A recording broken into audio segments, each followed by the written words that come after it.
Hello, I'm Stephen Matchett from Campus Morning Mail, and this is Expert Opinion, where we ask people who know what's going on in education and research, what's going on. Expert Opinion is brought to you by Twig Marketing, Australia's original higher ed marketing consultancy. Got a brand issue or a message that isn't getting out? Talk to Tim Winkler, tim@twigmarketing.com. And thanks to producer Amanda Johnson from Twig, who makes Expert Opinion happen. Brett Mason is a former Liberal Senator for Queensland and was a well-regarded shadow minister for universities and research in the Rudd-Gillard years. He's here today to talk about his new book, Wizards of Oz, which is about two greats of Australian science who made immense, but now largely forgotten contributions to winning World War II. Marcus Oliphant, was fundamental to the development of microwave radar and was early to recognise the atomic bomb was possible. I imagine that was for the British Maud Committee. Howard Florey shared a Nobel Prize for the development of penicillin. Reviewing Mr. Mason's book in CMM last week, John Byron says he offers just the right amount of scientific detail interwoven with an informed account of the political travails. Both the telling and the tale are utterly captivating. And there is way more to the book than scientific daring do. It's also a story of, and I quote from Byron again, the treacherous path from blue sky fundamental research to industrial scale manufacture in very quick time. Which makes me wonder whether Brett Mason should start to think about a book on quantum computing. Brett Mason, thanks for sparing the time. Tell me, why did you decide Oliphant and Florey needed a book? Stephen, thank you, and thank you for having me. I did for this reason. The spark, Stephen, was that I was, back in my days as a senator, asked to write a speech on great Australians. And I was, there's all sorts of suggestions, of course, from everything from Sir John Monash to Kylie Minogue, from Farlap, who of course was a New Zealand-bred thoroughbred in any case, to the Bee Gees. And among that group I was looking at was Howard Florey and Mark Oliphant. And in the first biography of Howard Florey, written by Leonard Bickel 50 years ago, in fact, 1972 it came out, just after Florey's death, Florey mentions, in the book about Florey, Leonard Bickel mentions the relationship, the friendship between Oliphant and Florey. And I thought, oh, that's interesting. And I thought I would dive deeper into that because, you know, it's a small world today in science, but it was a lot smaller then. And Australia was a lot smaller place. And this was Adelaide, you know, in the post-World War I. So I spent a lot of time trying to find out they know each other, how well, and then what they did. And this book is really the result of jumping down the rabbit hole and what I found. And what I found was even more fascinating, Stephen, than I thought initially. It's a wonderful story. And I remember, and the reason I wrote the book, there's a David McCulloch, who you would know, the great American writer. He was talking about his book about the Wright brothers. And he said, I wrote this book not so much because I wanted to write the book, but because I felt this was a book that had to be written, that should be written, that tells a lot about the United States at the turn of the 19th, 20th century. And it was the same here. I thought, the more I went into it, I thought, this is a wonderful story. We've got two young men who knew each other as childhood friends, and then as undergraduates at the University of Adelaide. And then they were both graduate students at the University of Cambridge. They're both doing their PhDs at the same time, Florey first, and then followed by Mark Oliphant. And then, of course, a little bit of contact during the Second World War. And then after the war, of course, they were instrumental in founding the Australian National University in Canberra.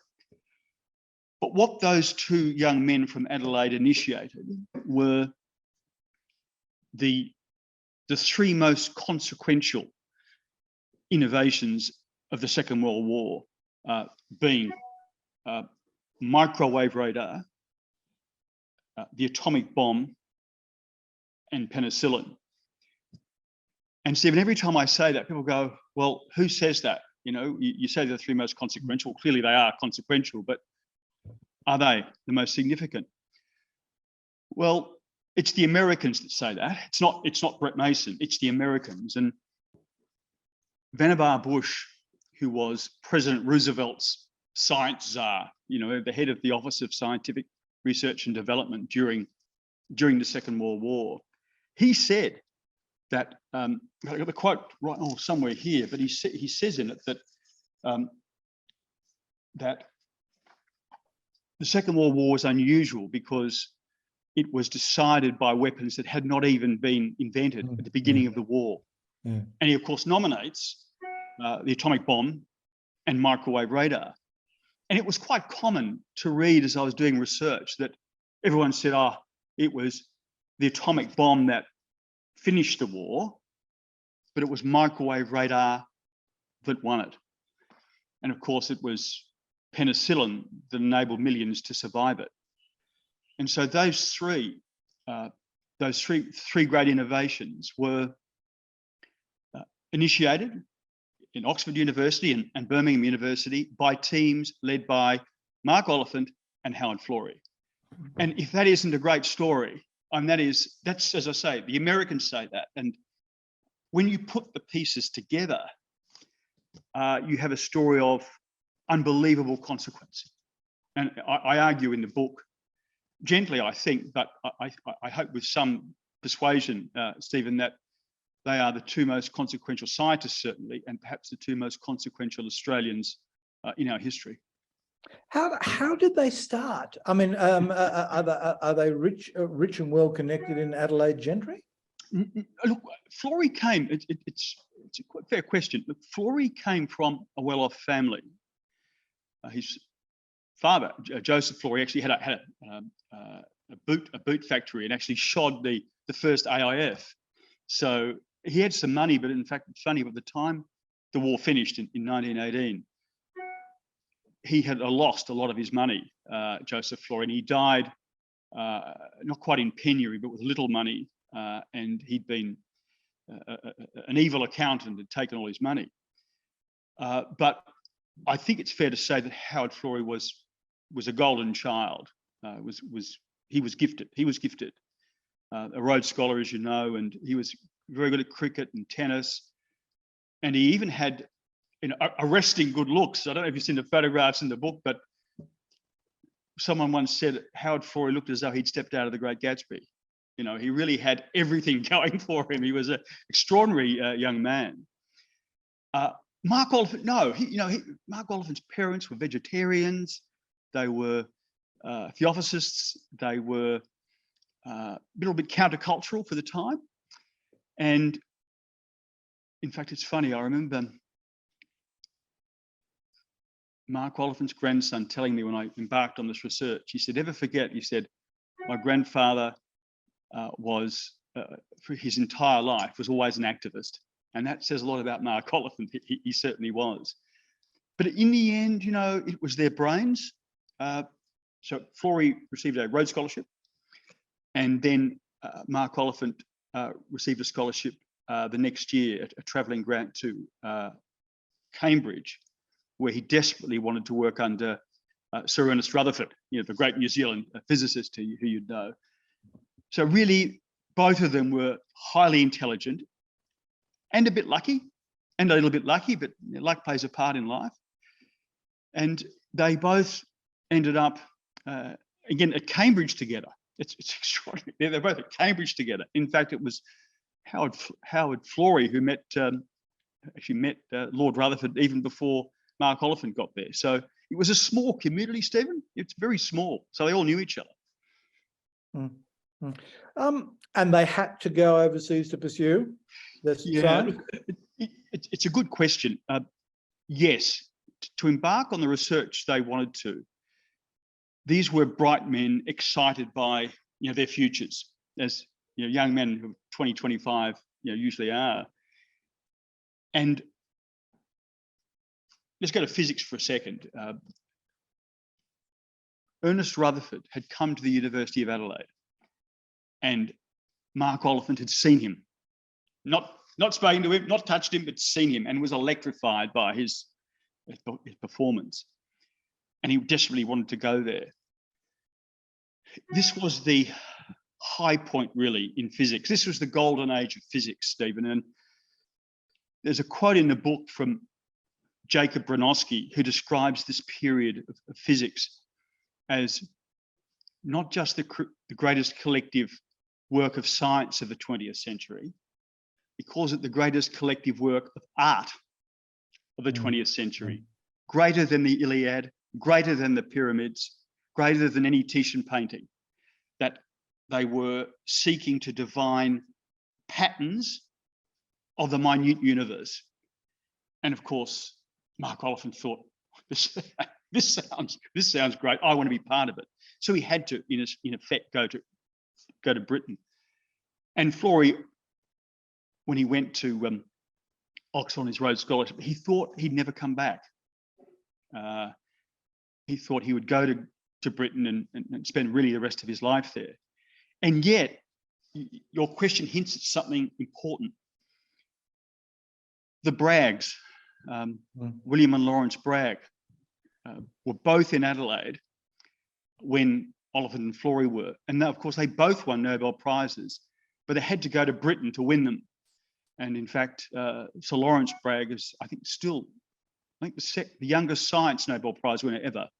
So there were great teachers in Australia, but there wasn't quite the ferment that they required. And they found that, of course, in Britain, with the greatest scientists in the world, he particularly going to the Cavendish Laboratory for discussions on physics, and similarly on bacteriology, both at Cambridge and then Sheffield and then Oxford University.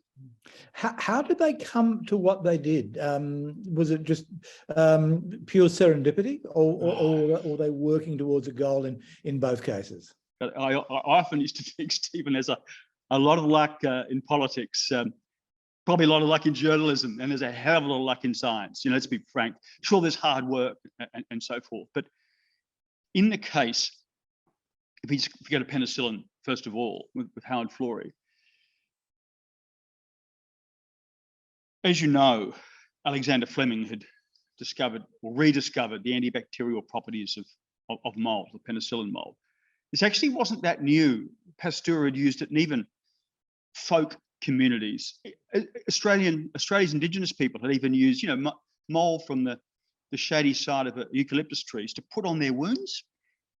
They did it in ancient Egypt, in Central Europe, all to, in effect, heal wounds. So there was sort of a general sense that these molds had some antibacterial properties. But what was the problem? Making a drug from a mold.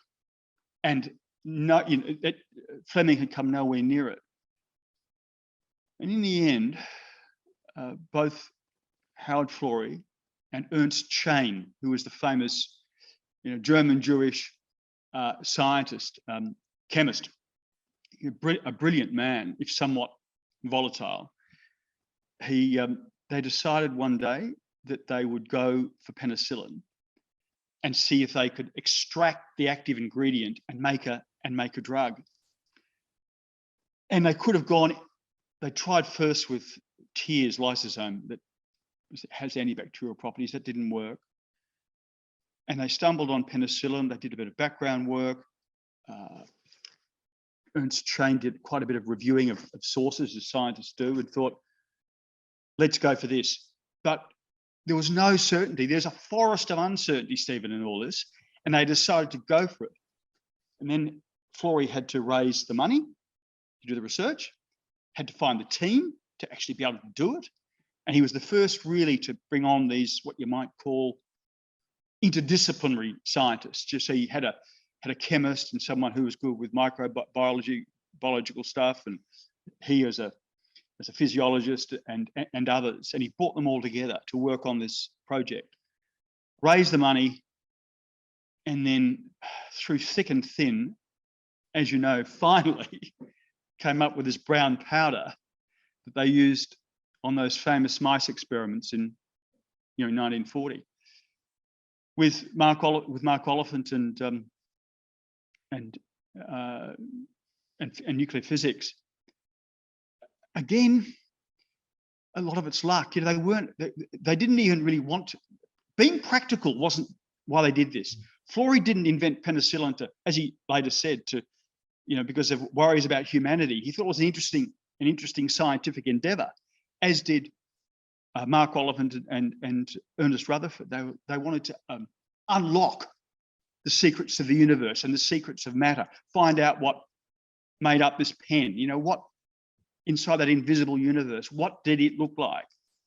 And it just happens, as you know, that investigation, both investigations had enormous consequences for humanity. And in the book, I set out in 1940, in a period of 100 days in 1940, 3 innovations occurred. The first was in late February 1940, where 2 scientists working with Mark Oliphant came up with the cavity magnetron, which was the device to make microwave radar. They did that in late February 1940. And microwave radar was a brilliant device because you could see with much greater discrimination during the day, at night, at sea, and it solved all the problems. And everyone was after it. Every nation on Earth just about was trying to devise microwave radar. The British had long wave radar, you know, looking across the English Channel, but that couldn't fit, of course. They were 70 meters high, those towers. They couldn't fit in a plane or a ship. And it was Oliphant's team that came up with it. So how quickly were they into production? How quickly before that they were in aircraft and on ships? Yeah, good question. What happened is, that is a little bit different, of course, microwave radar, because it's the one where the Americans, and nearly immediately, Stephen went, gee, that is valuable. That is valuable. And in fact, in the official history of the OS, the Organisation for Scientific Research and Development, it's described as the most valuable cargo ever brought to our shores. Now, how's that? And it changed warfare overnight. And when it was the Tizard Committee bought this cavity magnetron, and you could fit it in the palm of your hand. And of course, it could fit in a fighter, a bomber, an airplane, and a submarine. I mean, it was a brilliant device. When the Americans saw it, they went, we want that.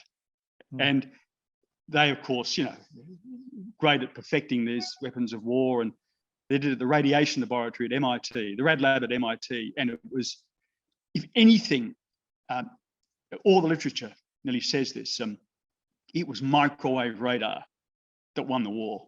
And even, you know him, Richard Rhodes, the great scholar of the atomic bomb and the hydrogen bomb, he says, you know, that the atomic bomb was a sideshow compared to microwave radar. And we are talking, and that thing that they invented February 1940. So when there's a film of your book, is there going to be 2 scenes where powerful people see what these 2 blokes and their associates have come up with, and look at each other and just realise how transformational it all is? It's extraordinary. In fact, they were. I talk about it in the book, but the Americans went, "Wow!" In fact, literally, because they couldn't believe the power in this small device. It looks a little bit like a 6-gun. The device. And 2 weeks later, Stephen, so that we're talking now early March 1940, 2 weeks later in Oliphant's laboratory, Otto Frisch and Piles, Rudolf Piles, walk in and say, Professor, you might want to have a look at this memorandum we've done about nuclear science. Oliphant had asked them to investigate the possibility, really, of a nuclear bomb. Initially, they'd said, no, it's not. Technically, perhaps it's possible, but not for this war. They re-looked at their calculations and went, oh, no, it can be built. Oliphant got it and went, oh, God, that might be right. And, you know, you just imagine sitting there, Stephen, in your office at Birmingham. You've got 2 weeks ago, you've got microwave radar solved. Well, not solved, but on its way. And then you've got this 6-page memorandum, just 3 pages of it about the technology. And they said it can be built. And between then, and then you mentioned your introductory remarks about the Maud Committee. It went from Oliphant to the Maud Committee, for want of better words, for peer review. You know, will that work? Will that bomb work? Will it go bang? Well, by March of 1941, they were pretty certain it would, and by the final report, July of 1941, they were dead certain it would work, that there'd be a nuclear weapon. And that's, of course, why they sent, I can get to that in a minute if you like, Mark Oliphant went to the United States in 1941 to follow it up. But if I just finish the first bit, Stephen, in February and March 1940, we have microwave radar, then the theoretical proof of the atomic bomb, and within 100 days, of course, the famous mice experiments at Oxford, proving that entrenched infection can be defeated by penicillin. Right, and it took enormous work, as you know, to make penicillin, enormous work to make it, extraordinarily difficult, but they did, and it worked. But let's go forward. I mean, these were young men. They went on to have illustrious careers. Did they shape Australian science when they came home? Well, it's funny you say that. You know, the great part, they're many in 2 parts, Stephen. So they made the innovations in 1940, and in 1941, they had to advocate for it in the United States. And of course, so the book is, one of the chapters, I think, is called Aussie Stirrers. You know, they had to stir the Americans into doing something about penicillin and the atomic bomb. Radar, as I say, was a bit more, you know, more obvious. One of the more difficult parts for both men was after the Second World War. Before the end of the Second World War, John Curtin, in 1944, asked Nugget Coombs, who you'd remember, head of post-war reconstruction, if they could get Florey and Oliphant, and indeed Keith Hancock, the great historian as well, and Raymond Firth, a New Zealand anthropologist, to come together to provide the government advice in building and developing the Australian National University in Canberra. They call them the maestros, the 4 maestros. Well, Firth dropped out pretty soon, and the only one that went initially, of course, was Mark Oliphant in 1950. Hancock came a few years later, and Lord Florey, as he soon became, was Chancellor, but never relocated to Australia, as you know. And Oliphant never criticised Florey about it. And he knew himself that his own scientific work would be compromised by coming to Australia then, in 1950. He'd spent his time in administration, in advocacy, in mentorship. And he was warned that's the case. In fact, Howard Florey said to Mark Oliphant, if you go to Canberra, all you'll find is a load of empty promises and a hole in the ground. And that is exactly what he found. When Oliphant got to Canberra, there was a hole in the ground where the Research School of Physical Sciences became in Canberra. But Florey just couldn't do that, couldn't give up that time, and didn't want to compromise his research so much. But he did come back on the advisory committee, and then, of course, served as Chancellor for several years. So they're great. You know, to me, they are not just their achievements are extraordinary and highly consequential for the outcome, or certainly for the course of the war. It would have, you can say with certainty, the war would have been longer and bloodier without them. That is for certain. That is for certain.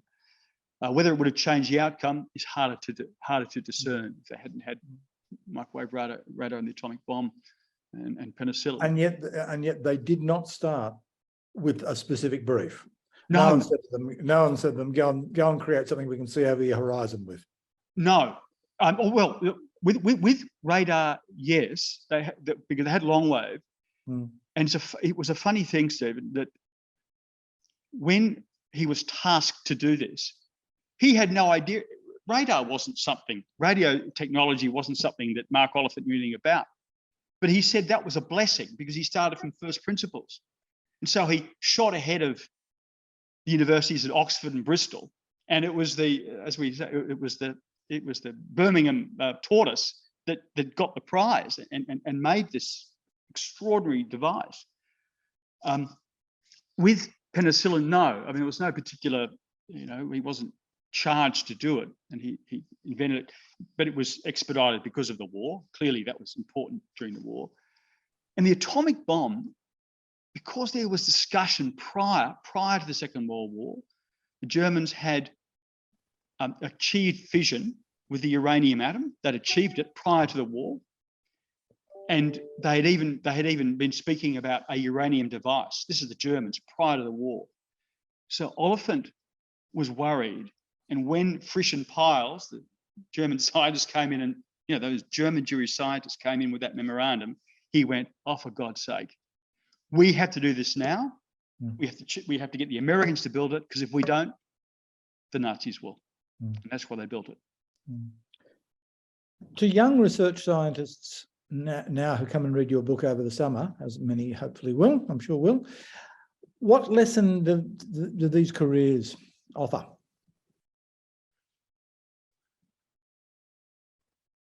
How hard it is. Why Oliphant and Florey stick out.